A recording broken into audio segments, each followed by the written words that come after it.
की।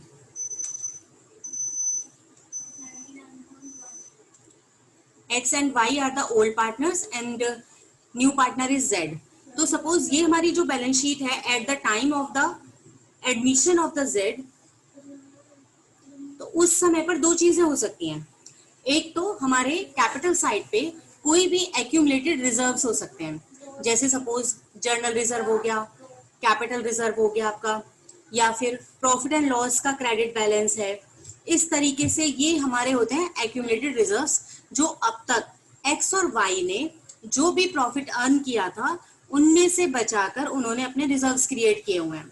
इसके अलावा कुछ और स्पेसिफिक रिजर्व्स भी होते हैं, जैसे अभी हम करेंगे कंपनसेशन, एम्प्लॉइज कंपनसेशन फंड होता है हमारा, वो भी अभी वन बाय वन करेंगे। तो पहले आप ये समझिए कि ये एक्यूमुलेटेड रिजर्व्स हैं। इसी तरीके से सॉरी, एसेट साइड पर आपका कई बार प्रॉफिट एंड लॉस का अकाउंट का बैलेंस भी हो सकता है। It is a loss. जब भी लॉस बैलेंस होता है ना, लॉस होता है, तो हमारे प्रॉफिट एंड लॉस का डेबिट बैलेंस दिया हो या फिर लॉस दिया हो तो it will come on the asset side. या फिर होते हैं हमारे deferred revenue expenditure. Deferred revenue expenditure हमारे कौन से होंगे कि जो भी जैसे एडवर्टीजमेंट सस्पेंस, एडवर्टीजमेंट एक्सपेंसेस हमें दिए होते हैं, या कोई भी ऐसा कोई भी एक्सपेंडिचर है जो कि कई ईयर तक आगे चल रहा होता है, तो उसको हम क्या करते हैं कि वो हमारे डेफर्ड रेवेन्यू एक्सपेंडिचर होते हैं। तो डेफर्ड रेवेन्यू एक्सपेंडिचर ये भी एक टाइप की एसेट है for the X and Y. ठीक है, ये ऐसे एक्सपेंडिचर हैं जो कि वो ऑलरेडी पे कर चुके हैं, इसका बेनिफिट वो न्यू पार्टनर को नहीं देंगे। ओके बेटा, तो उसके इसमें हम क्या करते हैं, ऐसे कोई एक्यूमुलेटेड हमारे जो डेफर्ड रेवेन्यू एक्सपेंडिचर्स हैं या फिर एक्यूमुलेटेड रिजर्व्स हैं, इनको भी हम eight the time of admission of the new partner उनके ओल्ड रेशो में ओल्ड पार्टनर्स को डिस्ट्रीब्यूट कर देंगे। उनको हम क्या कर देंगे, डिवाइड कर देंगे, फिनिश कर देंगे। तो जैसे हम पहले करते हैं कि अगर एक्यूमुलेटेड प्रॉफिट्स जैसे जर्नल रिजर्व हो गया, क्रेडिट रिजर्व, कैपिटल रिजर्व हो गया आपका, या फिर प्रॉफिट एंड लॉस का बैलेंस है, तो ये वाले जो बैलेंसेस है ना हमारे, अगर इनको हम डिवाइड करते हैं तो देखो इनका बैलेंस होता है क्रेडिट। इनको जब हम डिवाइड करके फिनिश कर रहे हैं और हम किसको दे रहे हैं, ओल्ड पार्टनर्स हैं एक्स एंड वाई को दे रहे हैं, तो एक्स एंड वाई के पास ये जाएंगे तो उनकी कैपिटल इंक्रीज हो जाएगी। कैपिटल का भी हमारा क्रेडिट बैलेंस होता है, उसको और इंक्रीज करने के लिए हमें क्रेडिट करना होगा। और ये रिजर्व्स हमारे जब हम डिस्ट्रीब्यूट कर देंगे ना, तो ये रिजर्व्स हमारे फिनिश हो जाएंगे। तो इनको फिनिश करने के लिए आप इनको करोगे डेबिट। एंट्री आपकी हो जाएगी general reserve account debit, capital reserve account debit, या फिर अगर आपको प्रॉफिट एंड लॉस का एक्यूमुलेटेड बैलेंस दिया हुआ है तो profit and loss account debit, या और भी कोई अगर आपके इकट्ठे किए हुए प्रॉफिट्स होंगे, एक्यूमुलेटेड प्रॉफिट्स होंगे, रिजर्व्स होंगे, तो उनको आप डेबिट करके फिनिश कर दोगे। और उनको दे किसको दोगे, ओल्ड पार्टनर्स को, to X capital account, to Y capital account.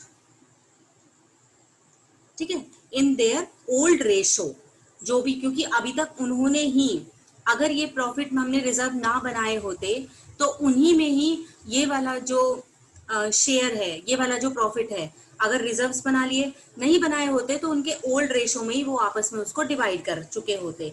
तो अब उसी ओल्ड रेशो में, ओल्ड पार्टनर्स में हम इनको डिवाइड कर देंगे अमंग देम। इसी तरीके से अब बात आती है डेफर्ड रेवेन्यू एक्सपेंडिचर्स की। जिस तरीके से अब आपने अपने रिजर्व्स उन्हें नहीं दिए, तो न्यू पार्टनर आपके किसी एक्यूमुलेटेड लॉस या आपके डेफर्ड रेवेन्यू एक्सपेंडिचर का जो बैलेंस है उसे भी नहीं लेगा, उसे भी आप उसे नहीं दोगे। तो हम इन्हें भी क्या कर देंगे, इसको डिवाइड कर देंगे उनके कैपिटल अकाउंट से और इन्हें भी फिनिश कर देंगे। तो देखिए, जैसे अगर कोई लॉस का बैलेंस है, पहले लॉस को देखिए, प्रॉफिट एंड लॉस का डेबिट बैलेंस होना का मतलब लॉस है, तो उससे हम एक्स और वाई की कैपिटल को डेबिट करेंगे, उनको कम करनी पड़ेगी क्योंकि लॉस है। एक्स और Y capital debit to profit and loss account, जिसका डेबिट बैलेंस था उसको हमने क्रेडिट करके फिनिश कर दिया।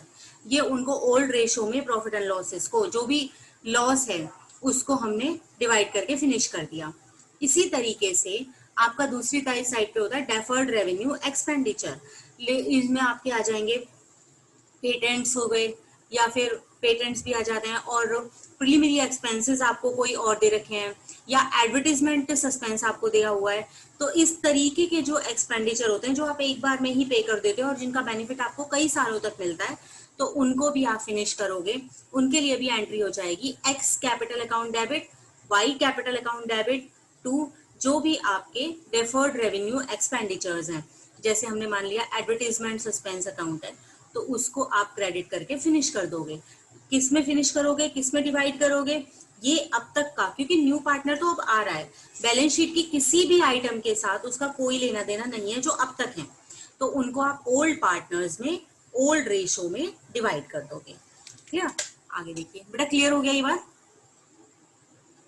यस बेटा, क्लियर है यहाँ तक? मैम एक बार रिपीट कर दीजिए। कौन सा वाला बेटा? चलो देखो, हम ये कर रहे हैं आगे। अभी तक हमने इस चैप्टर में क्या किया, पहले न्यू शेयरिंग रेशो निकाल दिया, सैक्रिफाइसिंग रेशो निकाल दिया, रिवैल्यूएशन कर दिया गुड्स का, तो सॉरी एसेट्स और लाइबिलिटीज का रिवैल्यूएशन कर दिया, जो भी उनमें लॉस या गेन आया वो हमने ओल्ड पार्टनर्स में ओल्ड रेशो में डिवाइड कर दिया।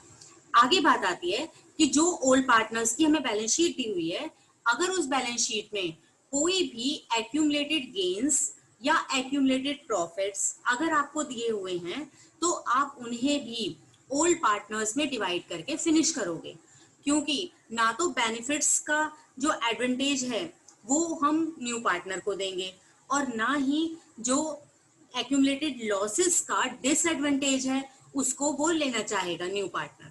तो उसको डिवाइड करने के लिए मैंने आपको बताया, हमारे पास इकट्ठे हुए जर्नल रिजर्व हैं, कैपिटल रिजर्व हैं, प्रॉफिट एंड लॉस का क्रेडिट बैलेंस है, मतलब प्रॉफिट है, तो इनको आप, इनका क्रेडिट बैलेंस होता है, इनको आप डेबिट कीजिए तो ये फिनिश हो जाएंगे, और डेबिट करके मतलब फिनिश करके आप इनको किनको दे दोगे, ओल्ड पार्टनर्स की कैपिटल अकाउंट को इंक्रीज कर देंगे, उनके कैपिटल अकाउंट को क्रेडिट करके। तो to X capital to Y capital हमने ये इकट्ठा किया सारा और इनको डिवाइड कर दिया इन द ओल्ड पार्टनर्स, उनको देके अब हमारे बैलेंस शीट में ये नहीं रहेंगे, because these are related only to the old partners and we have distribute them. तो ये आपने डिस्ट्रीब्यूट कर दिए। इसी तरीके से अगर आपको प्रॉफिट एंड लॉस का क्रेडिट सॉरी डेबिट बैलेंस मतलब लॉस दिया हुआ है, तो उसे भी आपको फिनिश करना है। ये डेबिट साइड पे दिया हुआ है, डेबिट बैलेंस है, और इसको अगर वो लॉस को लेंगे, देखो आप अगर किसी भी लॉस को लेते हो तो आपकी कैपिटल कम होगी, कैपिटल कम होने के लिए हमें उसको क्या करना है, डेबिट। तो X capital account debit, Y capital account debit to profit and loss account, ये हो गया। नेक्स्ट है, अगर आपका कोई डेफर्ड रेवेन्यू एक्सपेंडिचर, अगर कोई आपकी बैलेंस शीट में ऐसे एक्सपेंडिचर दिए हुए हैं जो कि आप एक बार में कर देते हो लेकिन उनका बेनिफिट आपको बहुत टाइम तक मिलता है, तो उन्हें हम धीरे धीरे करके राइट ऑफ करते रहते हैं अपने प्रॉफिट एंड लॉस अकाउंट से, तो उनको हम कहते हैं डेफर्ड रेवेन्यू एक्सपेंडिचर। अगर इस तरीके के भी कोई आपके बैलेंस शीट में डेफर्ड रेवेन्यू एक्सपेंडिचर दिए हुए हैं, तो उन्हें भी राइट ऑफ करना है in the old partners in the old ratio.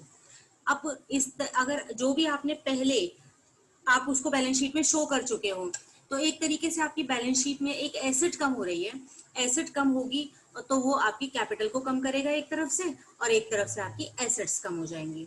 तो X capital account debit, Y capital account debit, because we are assuming that these are the old partners, इनके कैपिटल अकाउंट को डेबिट कीजिए, और to कोई भी आपका डेफर्ड रेवेन्यू एक्सपेंडिचर है उसको क्रेडिट करके फिनिश कर देंगे। इस तरीके से ये एडजस्टमेंट होगी इसकी। ठीक है, आगे करते हैं। Illustration number 44, A and B are the partners and their sharing ratio is 5:3 given है।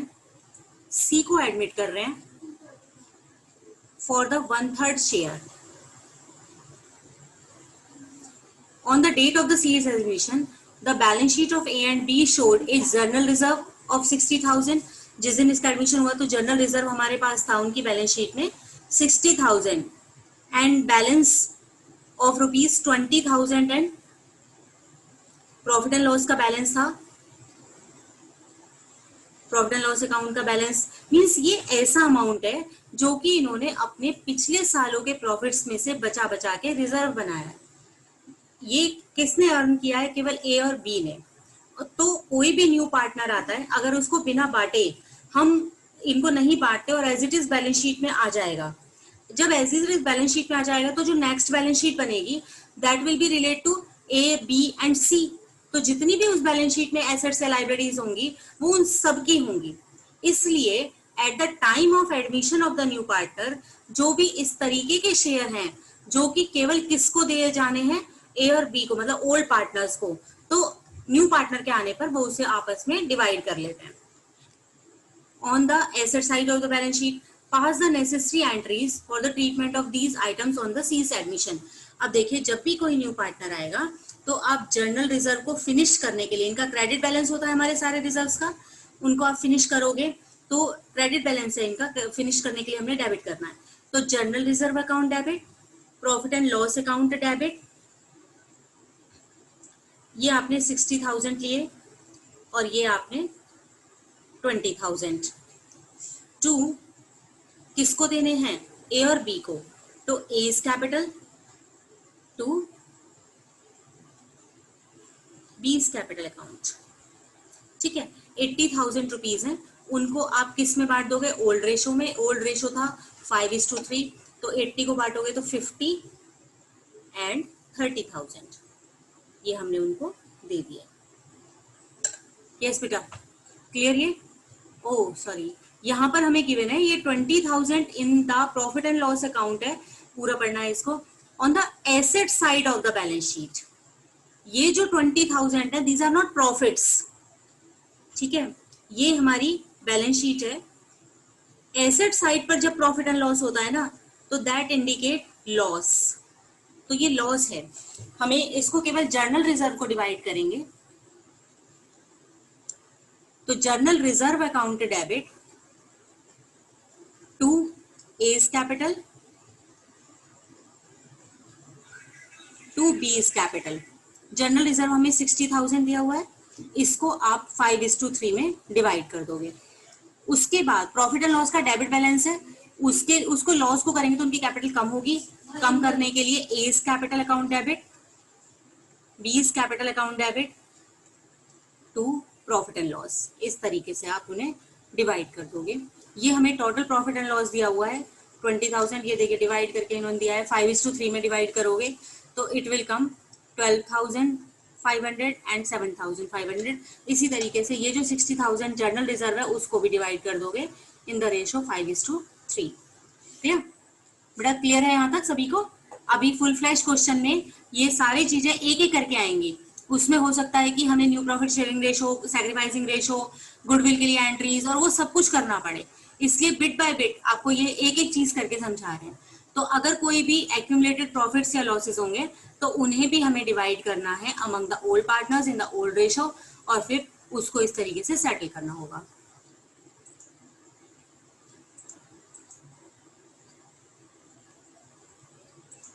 नेक्स्ट है, अगर देखिए आपको कई बार बैलेंस शीट में वर्कमैन कंपनसेशन रिजर्व दिया होता है, इसको बोलते हैं WCR.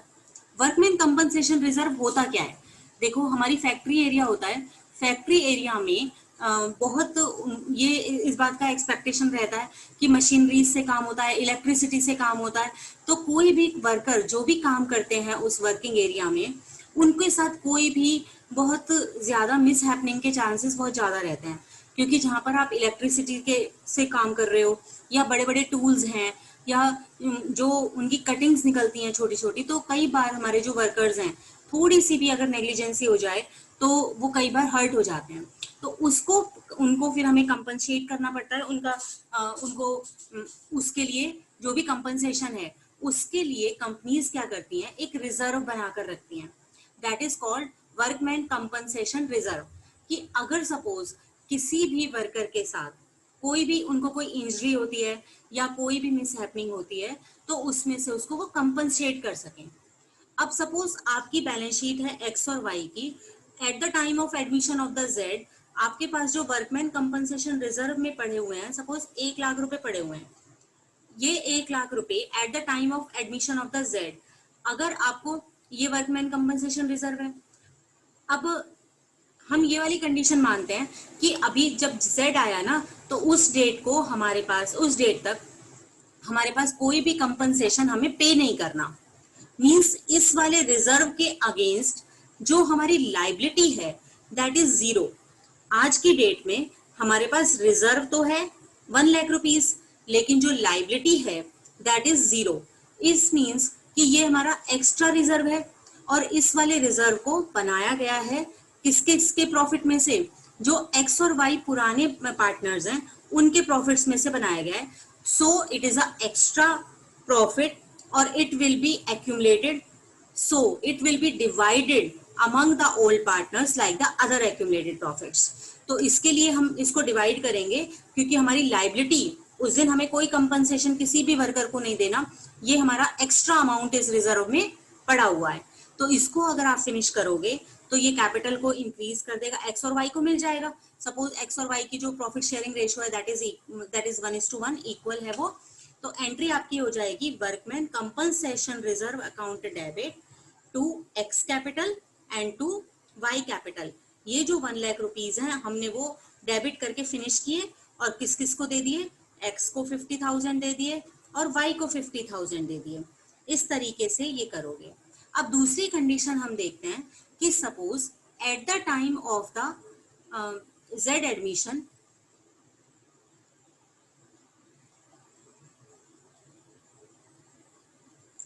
जेड के एडमिशन के टाइम पर हमारी जो एक वर्कर था उसको हमें कंपनसेशन देना है 70,000 का. लाइबिलिटी जो है इस रिजर्व के अगेंस्ट दैट इज 70,000. मीन 70,000 तो हमें उस वर्कर को पे करने के लिए चाहिए, वो तो चाहे जेड आए या ना आए. तो इस रिजर्व के अगेंस्ट हमें in at the time of the date या at the date of the admission of Z हमारे पास एक रिजर्व है 1 लाख रुपीज का, जिसके अगेंस्ट हमारे पास एक लाइबिलिटी भी है कितने रुपीज की, 70,000 रुपीज की.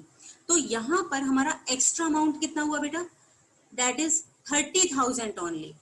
केवल आपका 30,000 एक्स्ट्रा है. तो ये 30,000 आप किस में डिवाइड कर दोगे, पुराने पार्टनर्स में से. तो यहाँ पर एंट्री आपकी हो जाएगी workman compensation reserve 30,000 to X and Y, उनके इक्वल प्रोपोर्शन में अमाउंट विल बी 15,000 और 15,000. आप अपनी जो अब अगली बैलेंस शीट बनाओगे after the admission of the Z, उसमें यहाँ पर claim for the workman compensation आप कितना से शो करोगे, 70,000, क्योंकि ये तो आपको पे करना है. तो it will B claim for workman compensation. ये आपको यहाँ पर लाइबिलिटीज में शो करना है. पहले वो रिजर्व था, अब वो रिजर्व नहीं है, अब ये लाइबिलिटी आपकी फिक्स हो गई है कि एक वर्कर को आपको 70,000 पे करने हैं. तो ये आप अपनी जब तक पे नहीं कर दोगे तब तक आउटस्टैंडिंग लाइबिलिटी रहेगी और इसे अपनी लाइबिलिटीज में शो करोगे. और एक्स्ट्रा अमाउंट आपके पास सिर्फ कितना रहेगा, 30,000 and that will be distributed among the old partners. बेटा ये बात क्लियर? यस बेटा, हो गई सभी को ये बात क्लियर? Yes ma'am. ठीक है. Yes ma'am. अब हम एक और केस लेते हैं. सपोज हमारे पास जो रिजर्व है वो तो 1 लाख रुपीज का था.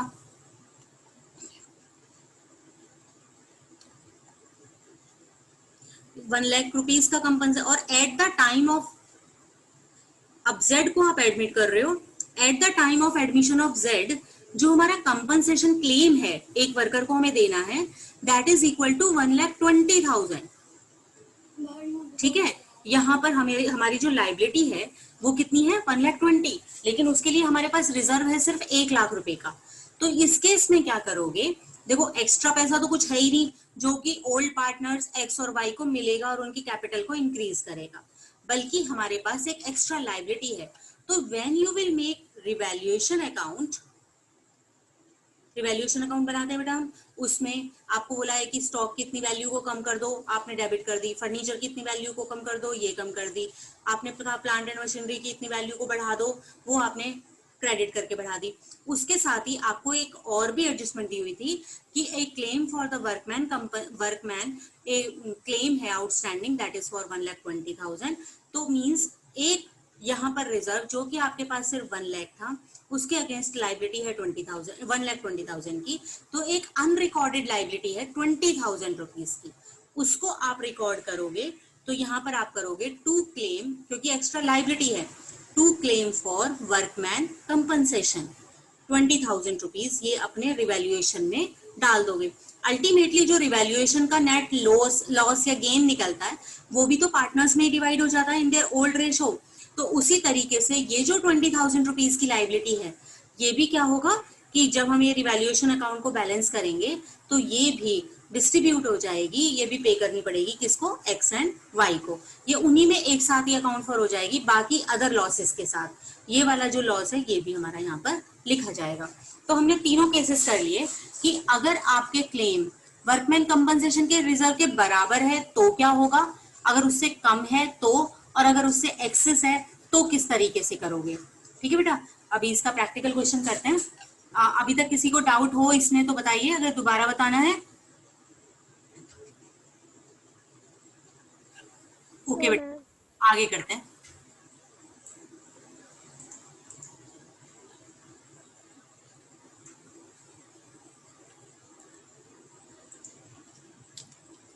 सी, ये है हमारा इलस्ट्रेशन नंबर 45। यहां पर बोल रहे हैं ए बी सी पार्टनर्स हैं and their sharing ratio is 4, 3 and 2. They are taking T as a new partner for the 1/5 share. The firm with effect from the 1st April 19 and an extract of their balance sheet is as follows. हमें workman compensation का reserve ये given है 90,000। ये आपकी balance sheet हुई, और balance sheet में जो आपको WCR दिया हुआ है workman compensation reserve, that is given 90,000। ठीक है, क्वेश्चन है ये। आगे देखते हैं। Show the accounting treatment of the workman compensation reserve on the admission of the new partner if there is no other information. इसका मतलब है अगर आपको इसके बारे में कोई भी एडजस्टमेंट कुछ भी नहीं दिया हुआ, it means there is no other liability. कोई भी वर्कमैन्स को पे करने के लिए कोई भी हमारा क्लेम पेंडिंग नहीं है, उस केस में ये हमारा एक्स्ट्रा प्रॉफिट है, एक्स्ट्रा रिजर्व है, जो कि हमने क्रिएट किया था ए बी सी के प्रॉफिट्स में से, और we will distribute this reserve in the ABC in the old ratio as other accumulated profits and reserve। जैसे other reserves and accumulated profits को डिवाइड करते हैं, ऐसे इसको भी डिवाइड कर देंगे। तो एंट्री हमारी क्या हो जाएगी, workman compensation reserve account debit to A's capital, to B's capital and to C's capital. Total हमारा है 90,000, और यहाँ पर इसको आप डिवाइड करोगे 4379, तो ये हो जाएगा 40,000, 30,000 एंड 20,000। ठीक है बेटा, आगे देखिए सेकंड में क्या कह रहे हैं। If a claim on account of the workman compensation is estimated to ₹45,000। देखो हमें रिजर्व तो दिया हुआ है 90,000 का, लेकिन जो आपको एडिशनल इंफॉर्मेशन दी हुई हैं उनमें आपको बताया कि there is a claim of only 45,000। मतलब इसको ये पे करने के लिए आपको रिजर्व 45 का तो चाहिए ही चाहिए। उसके अलावा जो 45 है, 90 है टोटल, 45 आपको चाहिए, एक्स्ट्रा जो आपका क्लेम, एक्स्ट्रा जो आपका रिजर्व है दैट इज 45। अब इस एक्स्ट्रा को, एक्स्ट्रा में से ABC किसी भी हालत में D को शेयर नहीं देंगे, तो eight the time of admission of the D they will distribute this extra 45 among them. तो एंट्री आपकी हो जाएगी workman compensation reserve account debit. हमारे बैलेंस शीट में 45 की जो बैलेंस शीट, जो हमारा क्लेम चाहिए ना हमें, जो लाइबिलिटी है वो तो लाइबिलिटी की तरह एग्जिस्ट करेगा। अब जो नेक्स्ट बैलेंस शीट आप बनाओगे उसमें 45,000 यहाँ पर लिखोगे आप क्लेम फॉर वर्कमैन कंपनसेशन, कि ये आपका क्लेम है, आउटस्टैंडिंग क्लेम जो आपको वर्कमैन को पे करना है, और बाकी का बचा हुआ आप वर्कमैन कंपनसेशन जो रिजर्व है 45,000 you will distribute among them A, B and C। तो इसको डिवाइड कर दीजिए अपने ओल्ड रेशो में 4:3 में 20,000, 15,000 एंड 10,000, इस तरीके से डिवाइड कर दोगे जो एक्स्ट्रा है। नेक्स्ट देखिए, if a claim on account of the workman compensation estimated 99,000, 99 हमारे पास रिजर्व बना हुआ है ओनली 90,000 का, लेकिन लाइबिलिटी कितनी है 99,000, तो 9,000 हमारे पास एक्स्ट्रा लाइबिलिटी है। जब आप अपना रिवैल्यूएशन अकाउंट बनाओगे तो ये अनरिकॉर्डेड लाइबिलिटी होगी, मतलब एक लाइबिलिटी जो आपने, या एक्सेस लाइबिलिटी पर मान लीजिए 90,000 की रिकॉर्ड की हुई है, जबकि है वो रियल में 99 की, तो ये 9,000 आपकी एक्स्ट्रा लाइबिलिटी है, इसको आप डेबिट कर दोगे। Entry will be reserve, sorry revaluation account debit to workman compensation fund या रिजर्व। तो इस तरीके से एंट्री आप करोगे। जो भी एक्स्ट्रा हमें चाहिए वो हम कहाँ से लेंगे, रिवैल्यूएशन अकाउंट से। तो इस तरीके से आप इनकी एंट्रीज करोगे। देखिए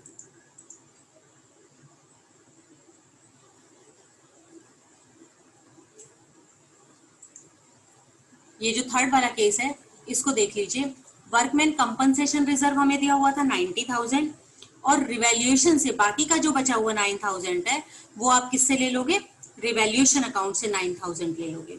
और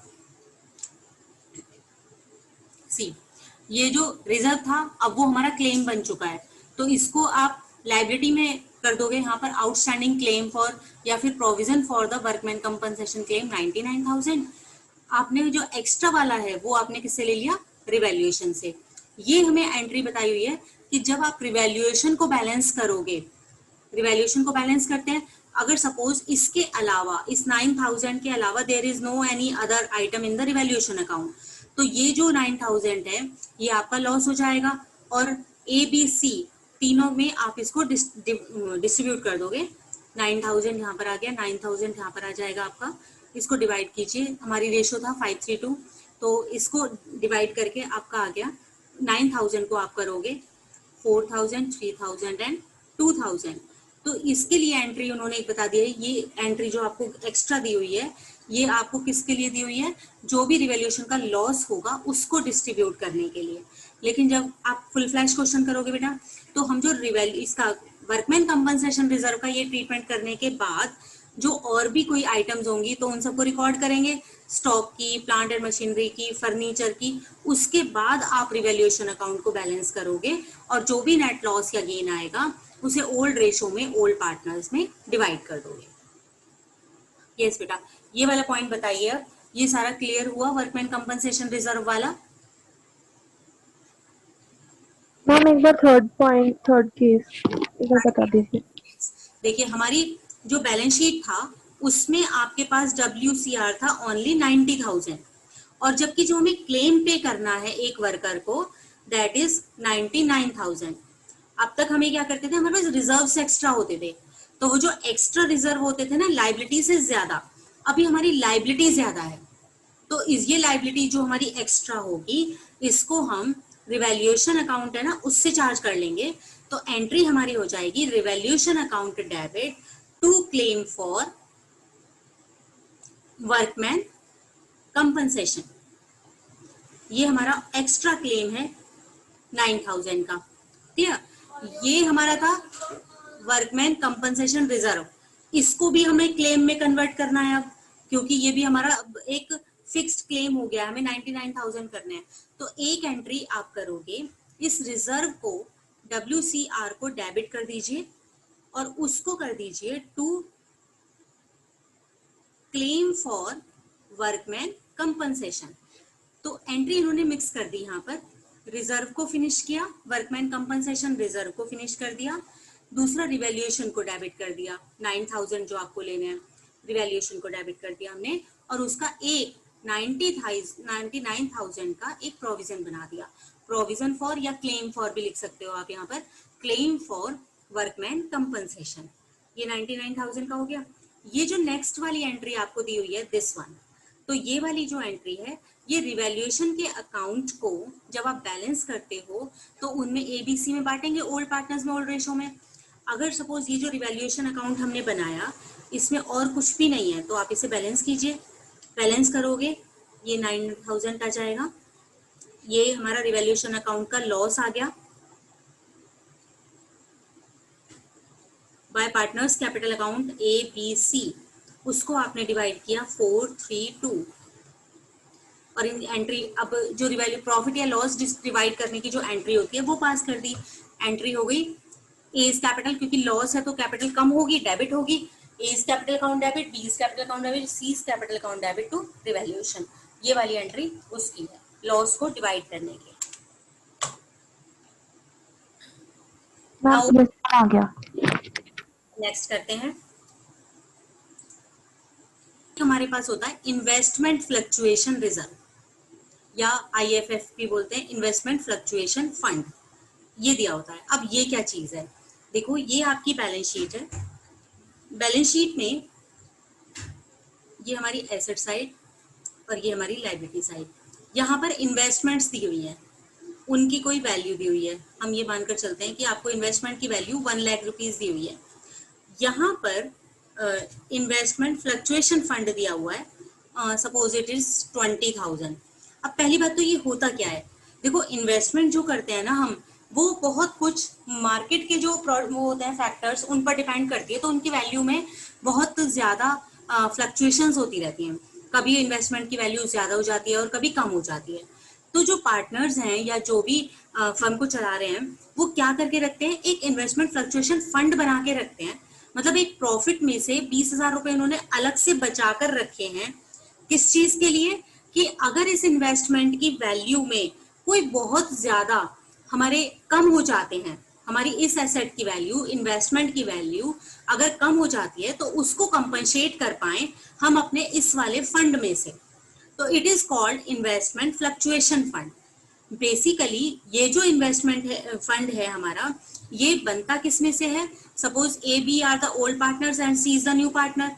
तो ए बी ने जो प्रॉफिट्स पहले कमाए थे उनमें से अपने 20,000 रुपीज बचाकर अलग से रखे हुए हैं, ताकि अगर इन्वेस्टमेंट की वैल्यू में कोई बहुत ज्यादा ही डिक्रीज हो जाती है, अगर बहुत ज्यादा इनमें रिडक्शन आ जाती है, तो आप उस रिडक्शन को, उस कमी को, उस लॉस को इस वाले फंड में से पूरा कर पाओ। क्लियर। अब हम क्वेश्चन पर आते हैं, जब हमारा at the time of admission of the C, अगर एक न्यू पार्टनर को लेकर आ रहे हो, तो उसमें अगर आपकी कई सारी सिचुएशन हो जाती हैं, उसमें अगर आपको ये बोला हुआ है कि इन्वेस्टमेंट की value at the time of the admission of C या at the on the date of the admission of C, investment की आपकी जो वैल्यू है दैट इज 1 लाख। ठीक है। या फिर आपको कोई भी इंफॉर्मेशन नहीं दी हुई, अगर जब हमें कोई इंफॉर्मेशन नहीं दी होती, तो हम ये मानकर चलते हैं कि जितनी भी हमारी एसेट्स की वैल्यू है वो सेम जितनी बैलेंस शीट में दी हुई है उतनी ही है। तो इसी तरीके से इन्वेस्टमेंट की वैल्यू भी, अगर कुछ भी इन्वेस्टमेंट के बारे में नहीं कहा हुआ कि उसकी वैल्यू कम है, ज्यादा है या कितनी है, तो उसमें हम ये मानकर चलेंगे कि इन्वेस्टमेंट की value is the same as given in the balance sheet. इसका मीन्स इन्वेस्टमेंट की वैल्यू अभी भी 1 लाख है। तो we not need any reserve, means फिर ये जो रिजर्व हमने बनाया है इट इज एक्स्ट्रा प्रॉफिट। अगर आपको कुछ ना कहा गया हो या फिर ये कहा गया हो कि इन्वेस्टमेंट की वैल्यू आपकी 1 लाख है, मतलब it is equal to the balance sheet figure, जो भी आपकी बैलेंस शीट में वैल्यू दी हुई है उसी के बराबर ही हमारी इन्वेस्टमेंट है। We need not any fund और reserve to compensate its reduction in the value of the investment. उस केस में आपका ये एक्स्ट्रा प्रॉफिट हो गया। एक्स्ट्रा प्रॉफिट ये किसका है, ए और बी का। सपोज इनका रेशो है 1:1, तो ये जो हमारा इन्वेस्टमेंट फ्लक्चुएशन फंड होगा it will be divided among the A and B. तो हमारी एंट्री हो जाएगी इन्वेस्टमेंट फ्लक्चुएशन रिजर्व या fund account debit to A और टू बी। जो भी आपने फंड बनाया हुआ है, जो रिजर्व बनाया हुआ है 20,000 का, वो ए और बी अपना ले लेंगे, अपनी कैपिटल को इंक्रीज कर लेंगे, बढ़ा लेंगे। ठीक है बेटा। दो केस में, कौन कौन से केस में, या तो आपको इन्वेस्टमेंट की कोई भी वैल्यू नहीं दी हुई है, तो जितना भी इन्वेस्टमेंट फ्लक्चुएशन फंड दिया होगा या रिजर्व दिया होगा उसे आप ओल्ड पार्टनर्स में ओल्ड रेशो में डिवाइड कर दोगे, या फिर आपको इन्वेस्टमेंट की वैल्यू दी हुई है that is exactly equal to the balance sheet figure. जो भी आपको बैलेंस शीट में फिगर दी हुई है सेम उसी के बराबर है। तो मीन्स ये आपको कुछ भी कंपनसेट नहीं करना, there is no any reduction in the value of investment. तो ये आपका एक्स्ट्रा प्रॉफिट है, आप इसे डिवाइड कर लीजिए among all the accumulated profits. अब दूसरी बात पर आते हैं। अगर सपोज आपको ये कहा हुआ है क्वेश्चन में,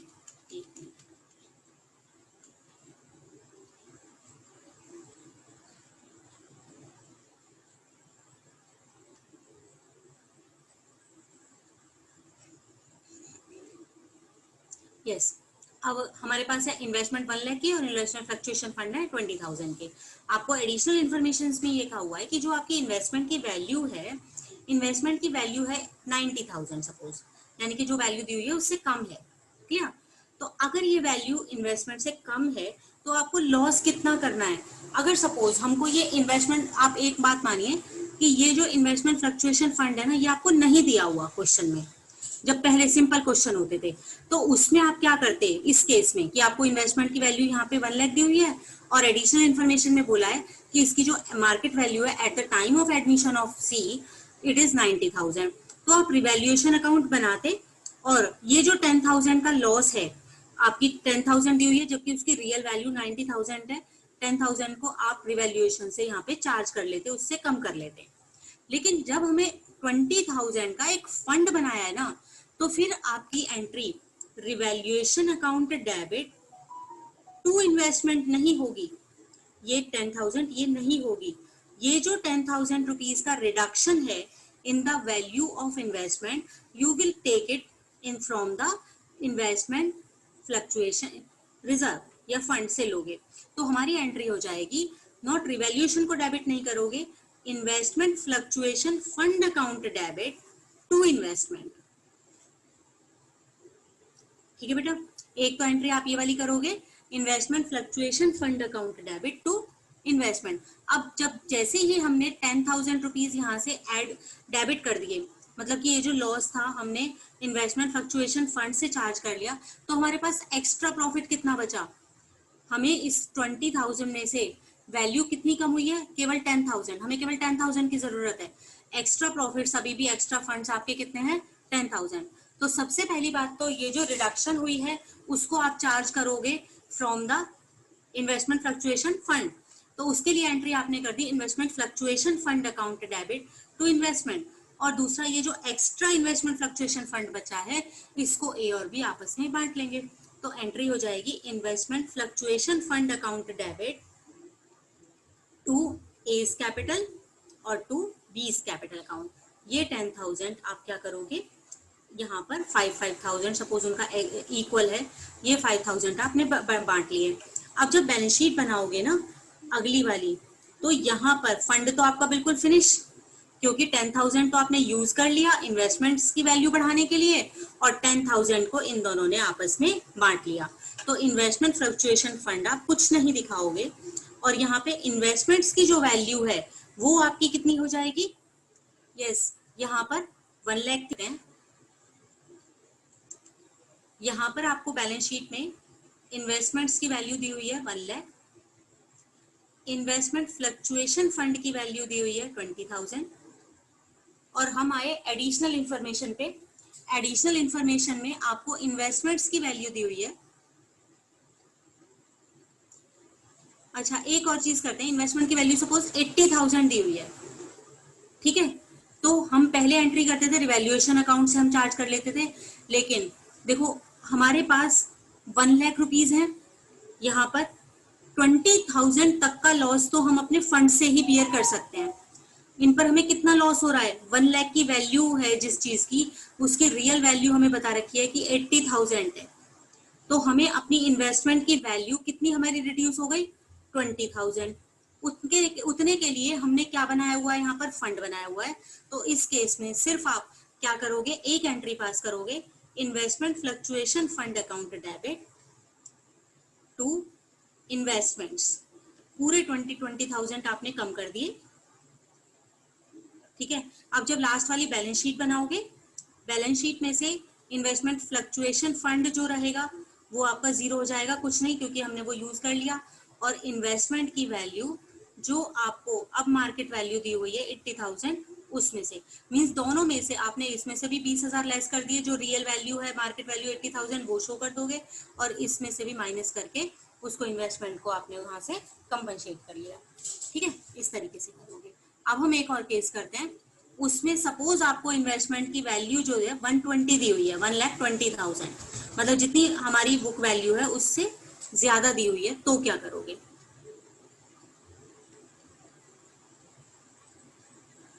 अगर सपोज ये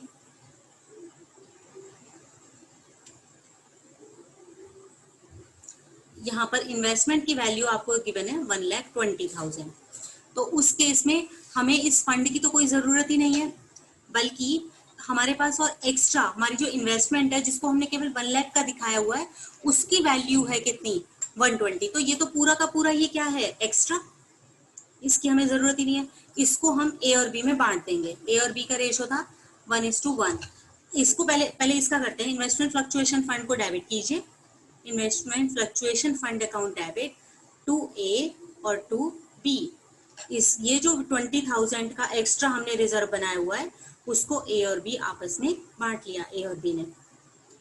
अब बात आती है यहाँ पर जो हमारी वैल्यू है 1 लाख की इन्वेस्टमेंट की और उसकी है 1,20,000, तो जो भी एक्स्ट्रा होगी उसकी जब आप रिवैल्यूएशन अकाउंट बनाओगे, यानी कि at the time of the admission of C आपको एक एसेट है जिस पर की गेन हो रहा है कितने रुपीज का, 20,000 का, इसको कर दोगे बाय इन्वेस्टमेंट, तो investment account debit to revaluation, आप ये रिवैल्यूएशन में लेकर जाओगे एक्स्ट्रा वाला 20,000। मतलब कहने का ये है कि पहले जितना आपने रिजर्व बनाया है for compensating the loss, for the loss from the reduction in the value of investment, तो वहां तक का लॉस तो आप रिकवर करोगे फ्रॉम द इन्वेस्टमेंट फंड, उससे एक्स्ट्रा लॉस होता है तो आप लॉस को रिकवर करोगे फ्रॉम द रिवैल्यूएशन।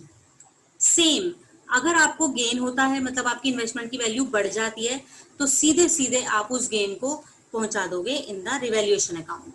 तो जितना भी ये एक्स्ट्रा वैल्यू आ रही है उसके लिए हमारी एंट्री हो जाएगी रिवैल्यूएशन को क्रेडिट करेंगे, इन्वेस्टमेंट अकाउंट डेबिट, कितने इंक्रीज हो गई 20,000, और टू रिवैल्यूएशन अकाउंट, ये जो 20,000 रुपीज है। सी इलस्ट्रेशन नंबर 46, ABC पार्टनर्स हैं, their sharing ratio is 4:3. Admit D as a new partner on the 1st April 2019. An extract of their balance sheet is given. हमें जो balance sheet given है उसमें हमें बताया हुआ है कि यहाँ पर इन्वेस्टमेंट है 2 लाख रुपीज की, हमको इन्वेस्टमेंट दी हुई है 2 लाख की, और इन्वेस्टमेंट फ्लक्चुएशन फंड दिया हुआ है 18,000 का। ठीक है, अब हम आते हैं show the accounting treatment of the investment fluctuation reserve under the following cases. First है if there are no other information. अब देखो अगर आपको कोई और इंफॉर्मेशन नहीं है, it means the value of investment is same as the book value of the investment. तो मार्केट वैल्यू अगर हमारी 2 लाख के बराबर ही है तो means we need not any fluctuation fund और रिजर्व। तो ये रिजर्व हमारा एक्स्ट्रा रिजर्व है जिसको कि ABC आपस में बांट लेंगे। एंट्री आपकी हो जाएगी investment fluctuation fund account debit to A capital, to B capital, to C capital. तो ये हमारी इन्वेस्टमेंट फ्लक्चुएशन फंड हो गया कितने रुपीस का, 18,000 का, जो कि ये बांटेंगे तो 8, 6 एंड 4 इस रेशो में हमने बांट लिया। Second, if the market value of investment is 2 lakh, अगर आपको ये इंफॉर्मेशन गिवन है कि आपकी जो मार्केट वैल्यू है वो 2 लाख है, तो भी हमने इसमें भी तो यही माना था कि अगर आपको कोई इंफॉर्मेशन नहीं दी हुई है इट मींस कि आपकी इन्वेस्टमेंट की वैल्यू कितनी है 2 लाख। अगर आपको 2 लाख ही दी हुई है means it is equal to the book value, तो भी हमारा पूरा का पूरा जो फंड जो भी रिजर्व है वो एक्स्ट्रा हो गया, और उस एक्स्ट्रा रिजर्व को ABC बांट लेंगे। There will be same entry like case 1, investment fluctuation fund 18,000 to ABC। इन तीनों पार्टनर्स ने अपने ओल्ड रेशो में इसको डिवाइड कर लिया। आगे आते हैं third case, if the market value of investment is 1,91,000।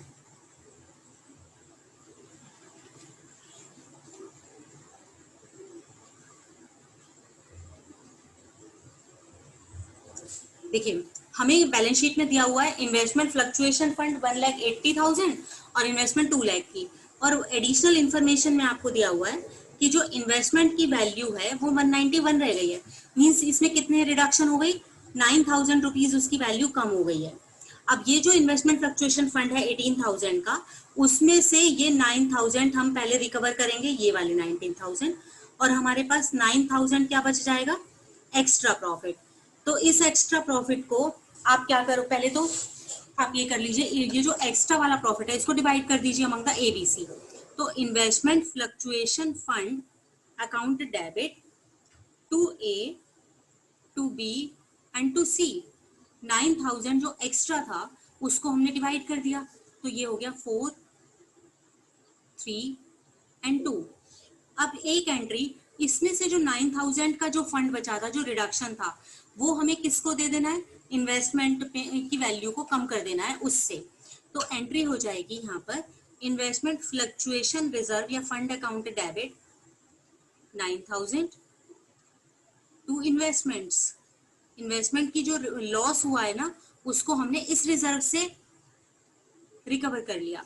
आप इन दोनों के बेस पर एक ही एंट्री कर सकते थे, investment fluctuation fund account debit to investment 9000 to A B C 43 2000, इन दोनों को मिला के एक भी एंट्री करो। अब जो बैलेंस शीट बनाओगे आप लास्ट में, उसमें इन्वेस्टमेंट फ्लक्चुएशन फंड तो हमारा फिनिश हो गया।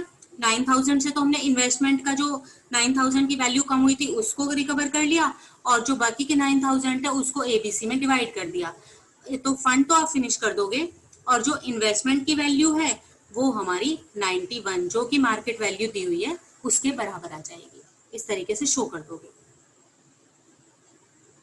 आगे बढ़े बेटा, अगला देखिए, if the market value of the investment is 1,73,000, अभी हमारी पोजीशन ऐसे है, इन्वेस्टमेंट है 2 लाख की, और जो इन्वेस्टमेंट फ्लक्चुएशन फंड है दैट इज 18,000, ये दिया हुआ है ना। एडिशनल इन्फॉर्मेशन में आपको बोला कि आपका जो वैल्यू रह गई है ना वो 173 रह गई है, तो बेटा सबसे पहले तो रिडक्शन निकालो कितनी हुई। 2 लाख हमने शो किया हुआ था, जो कि वैल्यू रह गई सिर्फ 1,73,000, तो यहाँ पर हमारी वैल्यू जो कम हो गई दैट इज 27,000 की। हमारे पास फंड है सिर्फ 18,000 का, तो बाकी का बचा हुआ लॉस 18,000 तो हम ले लेंगे फंड से, इन्वेस्टमेंट फ्लक्चुएशन फंड से, और बाकी का बचा हुआ जो रिडक्शन करेंगे वो हम करेंगे रिवैल्यूएशन अकाउंट से। तो एंट्री हमारी हो जाएगी, पहले तो investment fluctuation fund debit 18,000, revaluation account debit 9,000 to investment. Investment की जो वैल्यू हमें कम करनी है वो करनी है 27,000। तो जितना आपको फंड दिया हुआ है पहले उससे रिकवर कीजिए, अगर उससे भी नहीं होता तो फिर आप किससे करोगे, अपने रिवैल्यूएशन अकाउंट से। तो हमारी एंट्री इस तरीके से बन जाएगी, investment fluctuation fund account debit to revaluation account, sorry revaluation account debit 9 हमने यहाँ से लॉस ले लिया, और टू इन्वेस्टमेंट 21। अब जब आप बैलेंस शीट बनाओगे तो उसमें इन्वेस्टमेंट की वैल्यू को कितना दिखाना है हमें, जो अब रिवैल्यूड होकर आई है 1,71,000। Next, if the market value of investment is 2,18,000, अगर सपोज ये 2 लाख है और जबकि हमारी मार्केट वैल्यू इसकी कितनी है 2,18,000, तो इस रिजर्व की तो हमें जरूरत ही नहीं है, सारा का सारा एक्स्ट्रा है, इसको डिवाइड कर देंगे अमंग एबीसी, एंट्री हो जाएगी investment fluctuation fund account debit to A to B and to C. ये आपने पूरा का पूरा 18,000 अपने इनमें तीनों में डिवाइड कर दोगे, 8, 6 और 4, ये डिवाइड कर दिया। अब देखिए, बल्कि अभी भी हम हमारी इन्वेस्टमेंट की वैल्यू, एक एसेट है इन्वेस्टमेंट, उसकी वैल्यू हमने 2 दिखाई हुई है सिर्फ बैलेंस शीट में, जबकि उसकी रियल वैल्यू 218 है। तो जब आप रिवैल्यूएशन अकाउंट बनाओगे तो उसमें उसकी जितनी भी इंक्रीज होगी बाय इन्वेस्टमेंट 18,000 जो एक्स्ट्रा आई है ना उसको आप रिवैल्यूएशन में क्रेडिट कर दोगे, और अल्टीमेटली फिर उसके बाद ये जो 18,000 का आपका इंक्रीज आएगा वो डिवाइड हो जाएगा एबीसी में।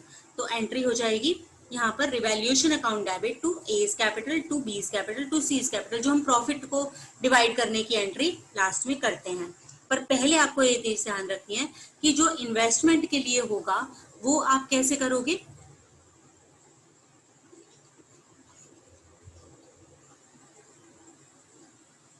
इन्वेस्टमेंट के लिए एंट्री आपकी हो जाएगी, आपको 18,000 से इन्वेस्टमेंट को इंक्रीज करना है, तो इन्वेस्टमेंट अकाउंट डेबिट 18,000 से कि हमने इन्वेस्टमेंट की वैल्यू को बढ़ा दिया और इसको किस में लेकर जाएंगे, टू रिवैल्यूएशन अकाउंट में।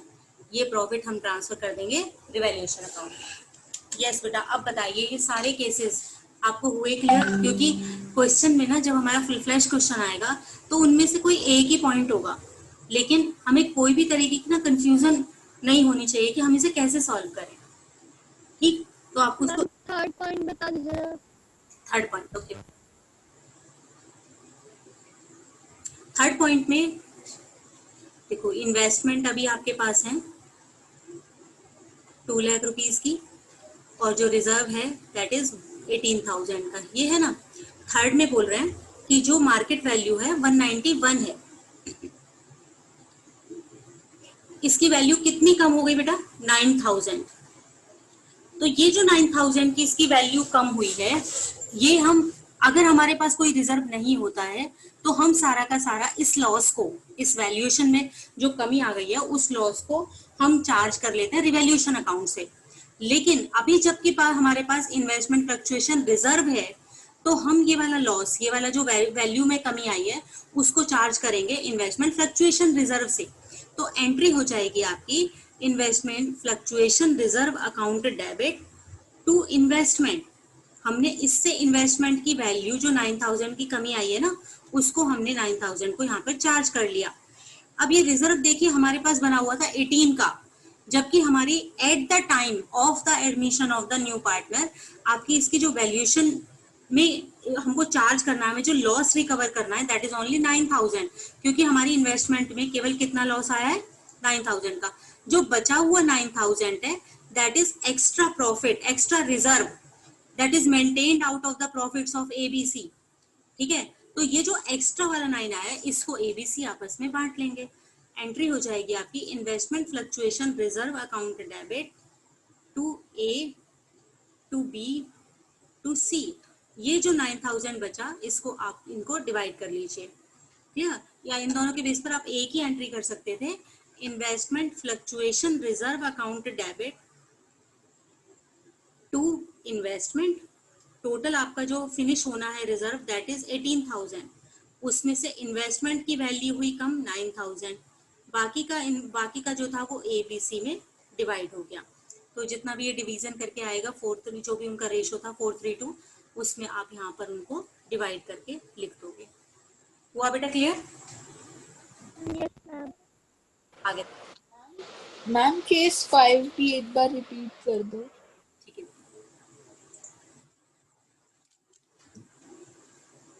देखिए केस 5 में इन्वेस्टमेंट है हमारे पास 2 लाख की और रिजर्व है हमारे पास 18000 का।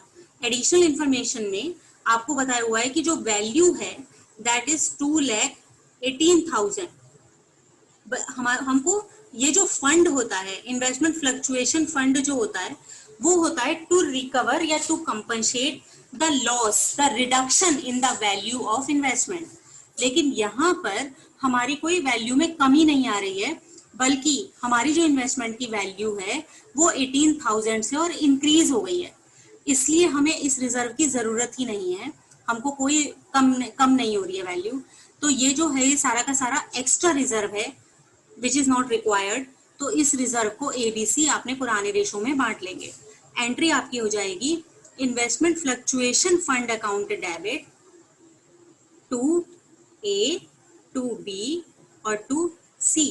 18,000 का पूरा रिजर्व ये बांटेंगे तो 4 और 3 7 to 9 9 to 8 8,000 6,000 एंड 4,000।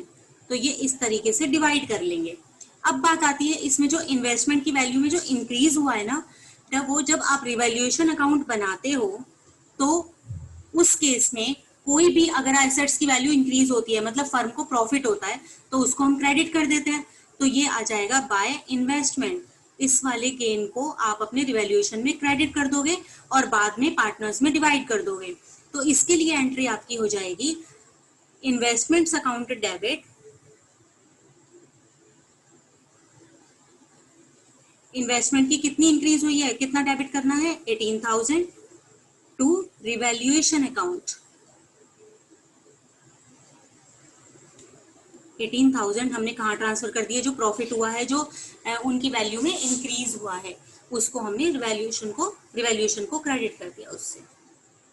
यस बेटा, हुआ क्लियर? Yes ma'am. मैम एक बार केस 4 भी। Case 4 okay. देखिए मार्केट प्राइस हमें यहाँ पर दिया हुआ है 173। ओके,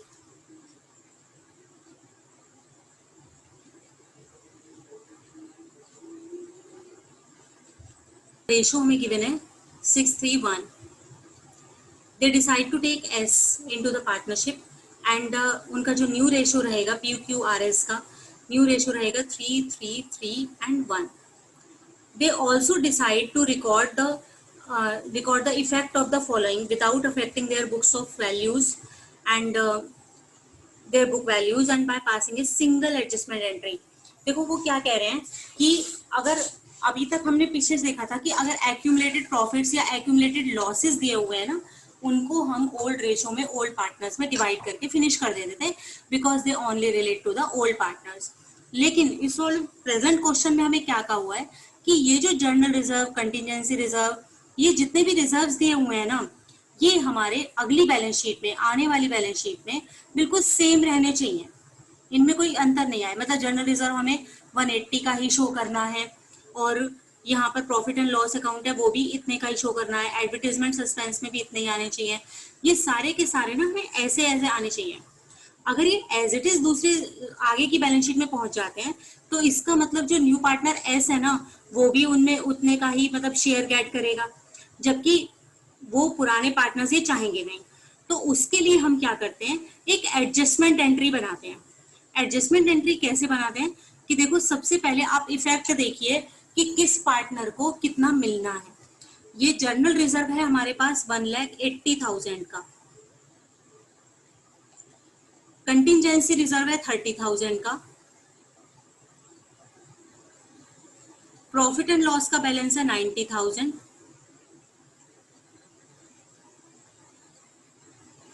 और एडवर्टीजमेंट सस्पेंस ये तो डेबिट मतलब हमारा डेफर्ड रेवेन्यू एक्सपेंडिचर है, इसको तो लेस करेंगे. टोटल इतने रिजर्व्स हैं. ये हो गए आपके 3 लाख रुपीस के. ये 3 लाख के रिजर्व्स मिलने हैं PQR को, इसका इनका बेनिफिट हमें PQR को देना है. अब उसके बाद हमारा एक एडवर्टीजमेंट सस्पेंस है 1,20,000 रुपीज का, ये हमें रिड्यूस करना है. मतलब नेट इफेक्ट जो आएगा दैट विल बी 1,80,000. 1,80,000 ऐसा एक्यूमुलेटेड हमारा रिजर्व है जो कि ओल्ड पार्टनर्स को हमें देना है. लेकिन वो सारे के सारे पार्टनर्स ये भी चाहते हैं कि ये जो है बैलेंसेस हैं 4, जनरल रिजर्व, कंटीजेंसी रिजर्व ये और डेफर्ड रेवेन्यू एक्सपेंडिचर, ये as it is balance sheet में रहें. लेकिन पुराने पार्टनर्स न्यू पार्टनर के आने से जितना भी सेक्रीफाइस कर रहे हैं वो उसके बदले तो उन्हें मिलना ही चाहिए.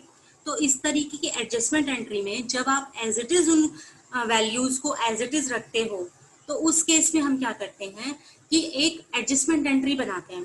एडजस्टमेंट एंट्री में हम देख लेते हैं कि कौन कितना गेन कर रहा है और कौन कितना सेक्रीफाइस कर रहा है. और जितना जो गेन या सेक्रीफाइस कर रहा होता है ना, जितना गेन कर रहा है वो उतने पार्ट के बराबर ही अमाउंट दे देगा. और किसको देगा, जो बंदा सेक्रीफाइस कर रहा होगा. तो यहाँ पर सेक्रीफाइस रेशो हम निकालते हैं old minus new. Old ratio है PQR की, क्योंकि यही वाले ओल्ड पार्टनर्स हैं. ये हो गया, इनका है ओल्ड रेशो 6/10, Q का है 3/10 एंड R है 1/10. ये तो ओल्ड रेशो हो गए. S जो कि न्यू पार्टनर है उसका ओल्ड रेशो कुछ भी नहीं था, minus new ratio. New ratio है 3/10, Q का 3/10, R का 3/10 एंड S का 1/10. अब आप Q को देखिए, Q का पहले भी 3/10 था और अब भी 3/10 है. मीन्स ना तो ये कोई गेन कर रहा है ना ये कोई सेक्रीफाइस कर रहा है. S को देखिए, पहले उसका कुछ भी नहीं था, अब उसका -1/10 है, मतलब वो गेन कितना कर रहा है, 1/10 गेन कर रहा है. यहाँ पर P को देखेंगे तो 6/10 माइनस 3/10, तो इसका आ जाएगा 3/10, इतना सेक्रीफाइस आ रहा है. और R को देखेंगे तो 1/10 था पहले, अब उसका बढ़कर 3/10 हो गया, तो मीन्स ये भी गेन कर रहा है -2/10. ठीक है, तो दो पार्टनर्स टोटल इनका 2/10 और 1/10 3/10 हो गया. तो ये दोनों तो गेन कर रहे हैं और कौन सेक्रीफाइस कर रहा है, P सेक्रीफाइस कर रहा है. तो अब देखिए जो सेक्रीफाइस करता है उसको उनको जो भी हमारा ये जो नेट इफेक्ट आएगा ना, इसमें से शेयर मिलना चाहिए. कौन सेक्रीफाइस कर रहा है सारा का सारा, P. तो जिसको मिलता है उसके कैपिटल को हम इंक्रीज करेंगे और कैपिटल को इंक्रीज करने के लिए हम क्या करेंगे, उसको क्रेडिट. तो ये हो जाएगा to P's capital account. Yes बेटा, और ये अमाउंट लेंगे किस किस में से, जो सेक्रीफाइस कर रहे हैं. सेक्रीफाइस जो गेन कर रहे हैं, गेन कौन कौन कर रहा है, R और S. उनकी कैपिटल को डेबिट करके हम कम करेंगे। R's capital account debit, S capital account debit, और ये किसको मिल जाएगा? पी को। पी सैक्रिफाइस कर रहा है क्योंकि कितना, देखो हमारे टोटल इफेक्ट जो प्रॉफिट्स में से शेयर मिलना था वो मिलना था 1,80,000 में से। आर कितना गेन कर रहा है? 2/10। तो अपने शेयर के बराबर ही ये अमाउंट किसको देगा? सैक्रिफाइसिंग पार्टनर को। तो ये हो जाएगा 36,000। आर देगा 36,000 और 18,000 का 1,80,000 का एस जो कि न्यू पार्टनर है वो गेन कर रहा है 1/10, तो उसका प्रोपोर्शन आ जाएगा 18,000। मींस ये 54,000 किसको मिल जाएंगे? सैक्रिफाइसिंग रेशो को। तो इस तरीके से अलग अलग से नहीं करके